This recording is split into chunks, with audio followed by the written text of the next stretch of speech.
In my personal opinion, the Air Jordan 1 Rebellionaire is one of the best sneakers that we've seen released so far in 2022. But there's a lot of questions that have surrounded this release. There's some uncertainty as far as stock numbers, where the sneaker's dropping, and even the resale market. No one really knows where it's going to go. It's fluctuating, it's up, it's down. No one really knows what's going on. So one of the biggest questions when it comes to the Air Jordan 1 Rebellionaire is this sneaker a hold or a sell? And in today's video, we're going to talk about that. Now, I totally get that the sneaker is not going to be for everyone. In my personal opinion, I think this is one of the better Air Jordan 1 releases that we've seen in a while. Over the past couple of years, we've seen a lot of underwhelming Air Jordan 1s, except for like a handful of releases. A lot of them end up being bricks now, you know, sneakers that we didn't really ask for, we didn't really need. But this one right here, to me, is special. Now, one of the reasons why I think that people who don't like this sneaker don't like it is because of the OG shadow color blocking. Now, you may be thinking to yourself, but the OG shadows are popular. If you look back to 2018, the last time that the Air Jordan 1 Shadow retroed, that sneaker was a brick. It ended up in Nike outlets. Now, if you go on the resale market right now and you look it up, it's a $500 or $600 shoe, but that wasn't the case back in 2018.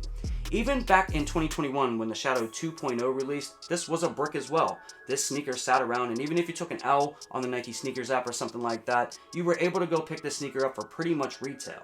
Now, almost a year later, you know, this sneaker has gone up in value, and people who invested in this, you know, are making a profit off of it because it has gone up. So the shadow color blocking is popular. You know, people come back time and time again to buy it, but it's not like a band, you know, bread, or like a, you know, a Chicago or something like that, where it's just, you know, people just absolutely have to have it.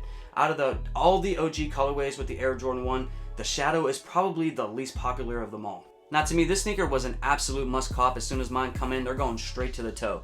If this was a sneaker that you absolutely had to have for your collection and you plan on wearing it, the resale market probably doesn't matter that much to you.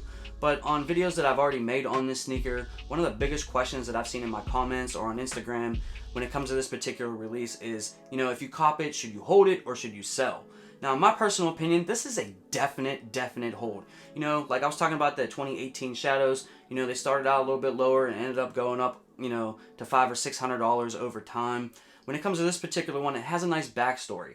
You know, we're talking about the Air Jordan 1 1985 Breads, the band that Michael Jordan was fined $5,000 every time he wore them. So it has a backstory. The sneaker looks really cool with like a graffiti type look. It has the band X on the back.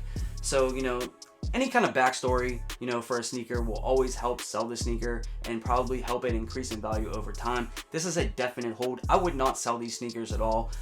It's really hard to get, even though, you know, if we find out later on that there was 100,000 pairs of these, which that's not been the rumor this whole time. It's been like, you know, kind of considered limited, anywhere between 10,000 and 300,000 pairs. No one really knows how many pairs there are. But, I mean, one thing I will tell you, if you look back at the 2018 Shadows, you know, those were bricks. They went up over time. You know, the 2.0s that came out in 2021, you know, were bricks, went up over time.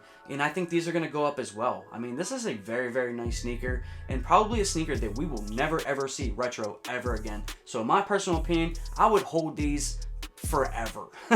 You know what I mean? I would probably never let these go because we'll never see them again. I really don't think, you know, Jordan Brand will ever retro this particular Air Jordan 1 ever again.